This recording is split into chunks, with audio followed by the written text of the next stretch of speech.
অন্যদিকে বীরভূম, সেখানে দুবরাজপুরে উদ্ধার তাজা বোমা। 2 থলি ভর্তি তাজা বোমা উদ্ধার করা হয়েছে। গোপন সূত্রে খবর পায় পুলিশ, আর তারপরেই পুলিশের হানা। আর সেখানে যে ছবি আপনাদেরকে দেখাচ্ছি, ঝোপের ভিতর থেকে 2 থলি ভর্তি তাজা বোমা উদ্ধার করা হয়েছে।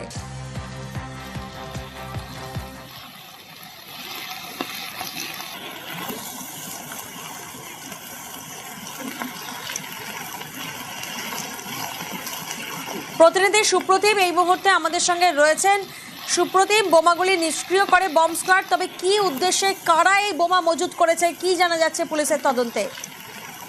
দেখো, দুবরাজপুর থানার পুলিশ দুবরাজপুর থানা এলাকার যে ধগ্রাম এবং যে সেখানে যে শাল নদীর ধার রয়েছে, সেখানে পাড় থেকেই কিন্তু প্রায় একটি ব্যাগ উদ্ধার করে। তার মধ্যে প্রায় 40টি মতো বোমা ছিল এবং সেই বোমাগুলো দেখে প্রথমে পুলিশ ফিরে রাখে। এরপর সিআরবির বোম ডিসপোজাল স্কোয়াডকে খবর দেওয়া হয়। তারা এসে বোমাগুলিকে একটি নিরাপদ জায়গায় নিয়ে যায় এবং তারপরে কিন্তু সেগুলোকে নিষ্ক্রিয় করা হয় বিস্ফোরণ ঘটিয়ে। আর তার পাশাপাশি বেশ কিছু বোমার মশলাও উদ্ধার হয়েছিল এর আগে, সেগুলোকেও কিন্তু সেখানে আগুন জ্বালিয়ে নষ্ট করে দেওয়া হয়। বেশ।